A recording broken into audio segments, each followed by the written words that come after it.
Welcome to the daily update, where I'll go over the action in the market for Wednesday, October 4th, and then we'll see how things are looking for Thursday, October 5th. Right now, you can pretty much just say it was a dead cat bounce. We're still negative. There are some positive things that we can latch onto, but all of our charts are still pointing down, and we're still wondering, are we eventually going to go down and test the 200-day simple moving average? We didn't quite get there, at least yet. Let's go back and talk about what happened. Right at the open, we had a higher open at the daily pivot, and the daily pivot was the source of most action until right at the end of the day. That was at 42.42. Then prices fell below the unchanged level. That ended up, once it fell down there, it set a base, and then we were able to climb up out of that. We went back up to the daily pivot, and then we fell down below the daily pivot. Prices climbed back above the daily pivot and to close just below R1. So the strength that we saw was later in the day, which can be taken as positive, but it's uncertain. Was that short covering? Was that actually buying into the idea that prices are going to go higher? We're not quite sure about that, at least yet. We were up 0.81% on above average volume. Our technicals are still negative in the short and intermediate term. We're still positive in the long term, but we're working off a bit of this oversold condition. What are some comments that we can make? Bonds, which have just been getting hammered lately as interest rates have been going up, we did see a bounce. And not only is the stock market oversold, bond prices are oversold. And when they both started to show a bit of a rebound, that gave some support to stocks. Mega caps are still hanging in there. You've got the bigger companies that are doing okay for right now. Now, the rest of the market, you might be a little bit frustrated, but the big stocks are still at least the leadership in the market currently. Oil prices also dropped, and this gave some more support to stocks. We were down 5.2%. We had been dancing around that 90 level. Well, we closed down around 84.70. The micro caps are still under pressure. They bounced a little bit as well, but we're still dealing with being underneath that 100 level. On a short-term basis, our list is a little bit shorter now. We have the 20-period exponential moving average, the Williams percent R, the stochastics, and our standard deviation chart. Intermediate term, we have one new addition also, but getting a little bit shorter. We have the TTM squeeze, the 50-period exponential moving average, the PMO studies, the bullish percent index for the S&P 500. And that could be positive. That tends to be a pretty major signal. So if we finally bottom out with that and start to go back up and cross back above 30, that could be pretty significant. We're not there yet. We're just waiting to see if it's going to play out that way. Keeping an eye on the Chaikin money flow, which is still showing some improvement. And then the new addition is a 10-period average of the highs minus the lows for the S&P 500. That's getting extreme negative. We're still dealing with this scenario that the economy is stronger than expected. So the Fed will not only have to keep rates higher for longer, they may have to end up raising rates, keeping an eye on China, and then we're watching oil prices as well. The dollar was up. It had been down earlier in the session, but ended up closing higher. That didn't really help stocks all that much, but interest rates being down did help stocks. We have two of our yield curves, the 30 to the 5 and the 10 to the 5, which are back to being normal. The 10 to the 2 and the 10 to the 3 month are still inverted. Sentiment is still extreme negative. We ticked up a little bit with the upward close. We were at 18, now we're at 19. And our trend is still negative. The ADX is still above the moving average for both the short and intermediate term, and both of those are above 20.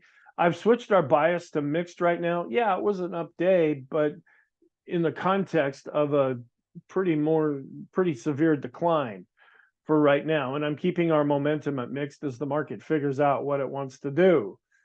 We did get the ADP employment change report. It came in a lot weaker than expected, and this helped bond prices. This also helped stocks. It came in at 89,000. They had expected almost double that, not quite, but kind of, sort of. They had expected 150,000. Last time we had 180,000. The weekly MBA mortgage applications index was down. We were down with the purchase applications 6%. We were down 7% with refinance applications. The big one was the ISM services PMI. Now, the non-manufacturing PMI, that's below 50. That's showing contraction. The services PMI is still above 50, as we've gone through this long history of changing from an agricultural society into a services or industrial society. And we came in at 53.6. They had expected 53.7, a little weaker than expected. Last time it was at 54.5.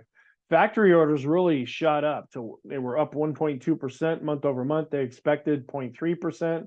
Last month, it was down 2.1%. If you take out transportation, we were up 1.4% month over month. Last time we were up 0.9%. Shipments of manufactured goods were up 1.3% month over month. Last time it was up 0.7%.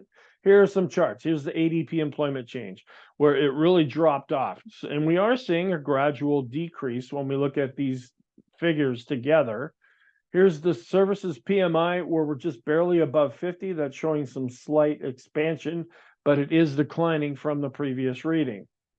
The factory orders year over year, turning back up slightly and just barely above zero.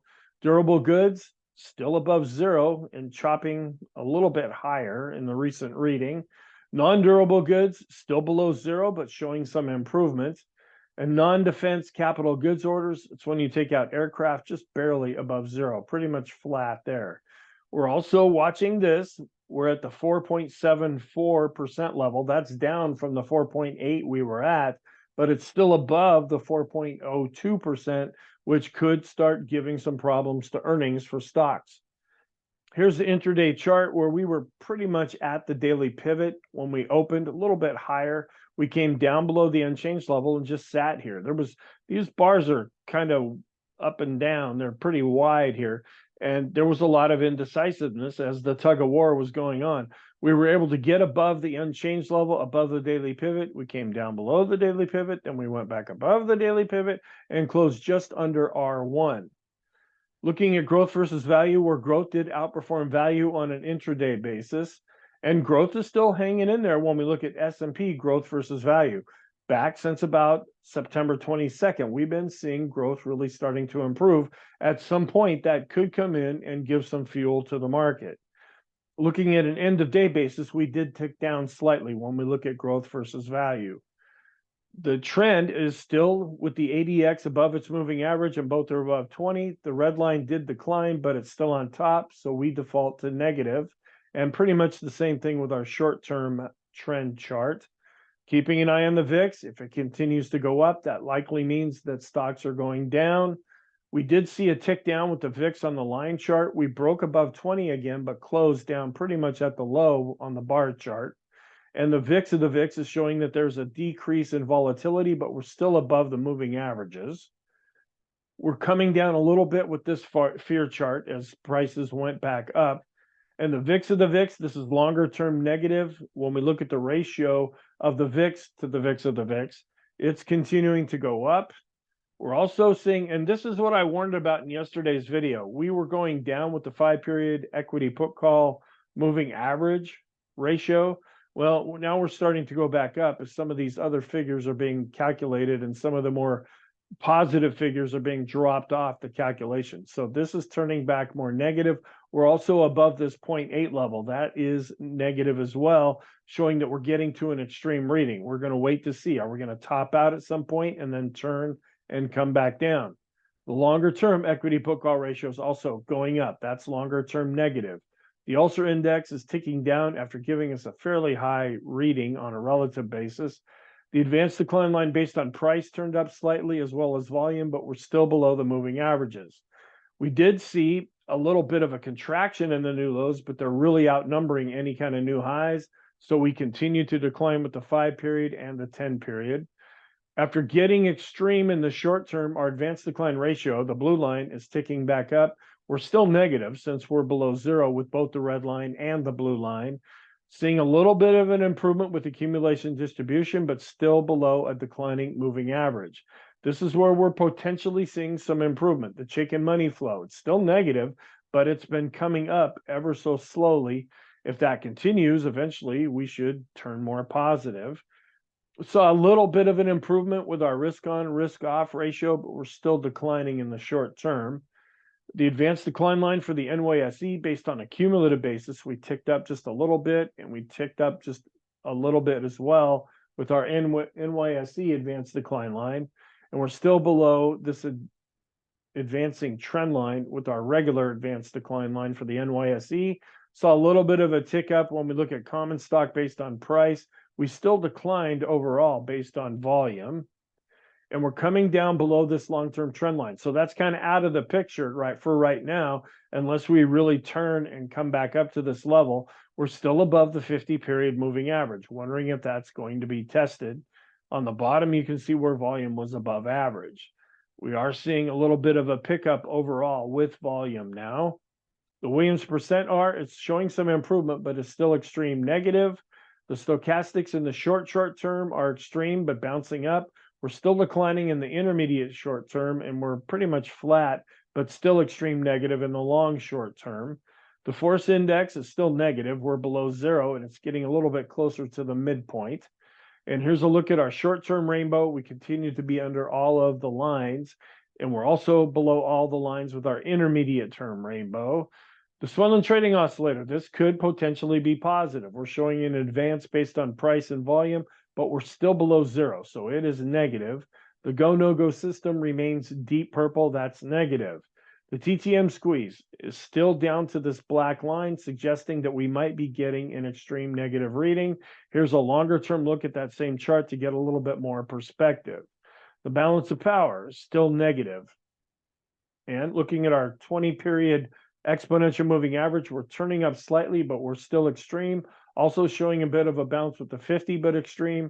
And we ticked up ever so slightly with the 200-period exponential moving average. This is potentially a bigger sign where the BPI continues to drop.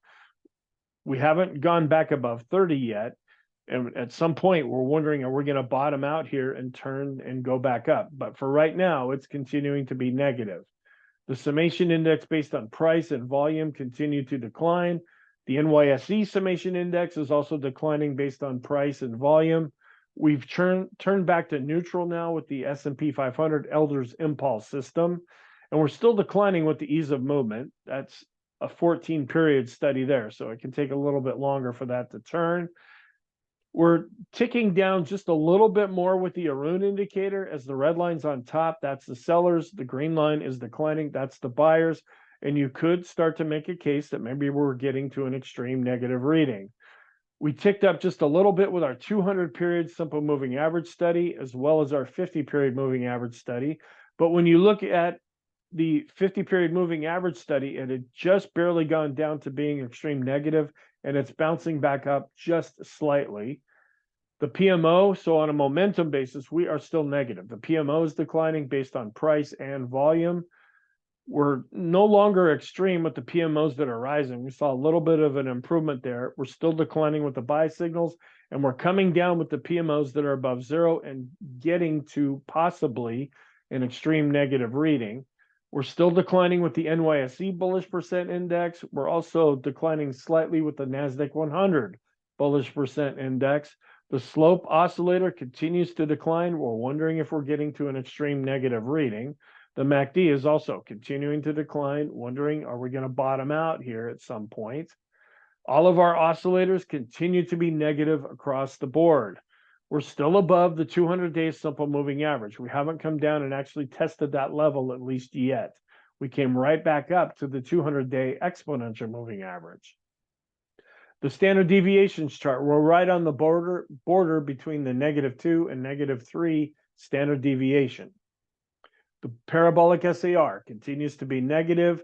We're still keeping an eye on a longer-term fib chart to see if we start to fall, will this level end up holding, which I have marked at about 42.14. We're still below 100 with the micro caps, even though we were up over 1/3%. This is put out by David Keller by StockCharts.com. It's still a couple of days old. We're closer now to the 50-period, the 20. All right, we're closer now to the 200-day moving average. He is suggesting that this is a confirmed head and shoulders top because we broke down below these levels. That could be longer-term negative for the S&P. The Heikin Ashi is still negative. The Kegi is still negative, but it turned up with the red line. We're still negative with the Renko, and we're still negative with the 3-line break. We saw a bit of a tick up with the equal weight index as well as the weighted S&P 500, and we're still hanging in there. This is showing that the big stocks are outperforming the rest of the market. We came down to this S1 level with the Dow and bouncing back up. So this support level is, for right now anyway, continues to hold. The diamonds have switched from being negative back over to neutral, and we're pretty much chopping around now with the NASDAQ 100. We have some major overhead support, overhead resistance. If we fall, we're going to wonder if we drop below this previous low. The Elder Impulse system has switched back to neutral.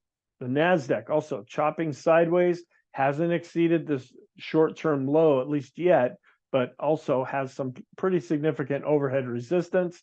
We're dancing around this 50% retracement level for the NASDAQ. We've been chopping above and below that level. We're watching the FANG index. We did not come down and exceed these lows, at least yet, and showed a bit of a bounce in Wednesday's session. We came back above the S1 level for the mid caps, so that's showing a little bit of a bounce. And when we look at the small caps for the Russell 2000 index, we're still wondering, is this a head and shoulders top? This is also looking overall negative. The RSI is extreme negative. The MACD is showing negative momentum. The small caps still remain negative for the Elder's Impulse system. Here's another look at the mid caps. Apparently, I switched out the wrong chart, where again, we came up a little bit from the S1 level. The mid caps still remain negative for the Elder Impulse system. The Dow ticked up a little bit. We were a little bit higher with the transports and saw a bit of a bounce with the utilities. Yields did come down for the 10-year. We got up to that 4.8% level, and now we're coming down slightly. And the 10 to the 5 yield curve is still slightly positive, so it's going back to more normal, as is the 30 to the 5-year yield curve. We're still just about at the midpoint with our long-term trend channel for the S&P going back to 2009. We're coming right back up to this trend line again. This is a more accurate measure because it's a little bit finer tuned chart. So the market is undecided right now about, are we going to break lower or are we going to be able to go back higher? This is the 10-day average of the S&P 500 highs minus the lows. We're starting to give an extreme negative reading. And the staples to S&P 500 ratio is continuing to decline. That could give support to the S&P. We're also watching the 10-year yield and subtracting the German 10-year yield, where it came down just a little bit, but this line ended up going higher. The dollar continues to go higher, and we're seeing the correlation between the two showing a stronger relationship. Then showing the growth versus value, where the Qs are above the moving average when compared to the S&P. We saw a little bit of a tick up, but still under the moving average when we look at discretionary to the S&P. Large cap growth is outperforming large cap value. And then the growth to value ratios, the large caps, the mid caps, and the small caps are showing some improvement. This is negative. We're still below zero when we look at the 50-period exponential moving average of the new highs minus the new lows. And here's our indicator. We're still dropping down here, even though it ticked up just a little bit. That's causing the 50-period moving average, the red line, to decline below zero. The dollar was up slightly, virtually unchanged, but it was still positive. And we're also getting now to the point where we're getting to the end of this 50-day cycle. We had the last cycle that was generated on August 1st. Now we're coming up to October 11th, will be a new cycle, and we're wondering if that's going to change the overall climate in the market. Sometimes it marked the top, sometimes it marked the bottom, sometimes the market just kept doing what it was already doing. And I still have not received the email yet for the Tom Bowley research for October. So what's our outlook for Thursday? Still dealing with earnings season. The UAW strike is continuing. There's a lot more controversy about the Speaker of the House election. They got rid of the current speaker, and they're like, okay, now what do we do? They don't seem to really have a plan to change that. Student loan repayments are restarting, which could put a drain on the economy. Our technicals are still negative. We're still in a confirmed downtrend and possibly working off this oversold condition. We will get the weekly jobless claims and the trade balance in Thursday's session, and then keeping an eye on the different geopolitical events. Here's the calendar. showing that on Friday, we're going to get the employment situation report. That is about the biggest report of the month economically. The Stock Traders Almanac statistics for October 5th. We're positive for the Dow, where we're neutral to positive for the S&P and the NASDAQ. And this is possibly the green area where we're showing a little bit of a bounce currently. Also, Carson, we could be seeing a bit of a bounce here. And then looking at the NASDAQ, could be coming into a bounce period. And then looking at the S&P during a pre-election year, this could be into the bounce time that we have been seeing. We're up 10 out of 18 times, down 8 out of 18 times going back to 1950 when we look at pre-election years for the S&P 500. And then Bitcoin, if we follow more what has been happening lately, that could see a bounce, where if you take all the years together, it's pretty much flat. So our scenarios, we're still leaning with the down one because we're really just working off this oversold condition. Nothing has really switched back positive. There are some positive things under the surface, but they're not bleeding through into confirmation based on price. We're still wondering if the 200-day simple moving average will be tested. We're not going with the up scenario right now, and we're not going with the sideways scenario for right now. The warning signs. This is longer term. We're still below those long-term trend lines. Seasonally, October tends to be better than September. And I put this back on the negative side. The equity put call ratio in the 5 period, that's going back up, as well as the 253 period. All of our oscillators for the S&P and the NASDAQ continue to be negative. The cumulative new highs, new lows, which has gone on for a few years now, they are showing weakness. We're still above the 3-month yield where we were back in 2007. We're waiting to see if that's going to turn and come back down, but it has not done that yet. The 50-period new highs, new lows, exponential moving average, it has stayed negative for 2 days now, and that's longer term negative. The Russell's still below its 200-day moving average, wondering if we're coming off of a head and shoulders top. The parabolic SAR and the vortex indicator continue to be negative, and we're still dealing with earnings season. The positive signs, we still have these setups and seasonality that are in the background. We're just working through a difficult period for right now. The daily special K chart, it's getting close to that red line, but it's still positive. We're still above the downtrend channel upper line. The risk on posturing, yeah, it ticked up a little bit on Wednesday, but not enough to really turn things around. The Staples to S&P 500 ratio is declining, which could give some support to the S&P. The Russell, the small caps, and the mid caps have generated recent golden crosses. We stay below those 200-day moving averages, and that could change pretty soon. Small and mid cap growth continues to be positive. The financial sector still below its 200-day moving average, but working off of a recent golden cross. So our conclusion, we're negative. We have a confirmed downtrend, and we're wondering if the 200-day simple moving average will be tested. In the short term, we are still working off being oversold, and we're negative. Intermediate term, we're negative, and also working off some of this oversold condition, where in the long term, we continue to be positive as long as we're above the 200-day simple moving average. So thank you. I hope you have a really good day, and I will talk to you in the next video.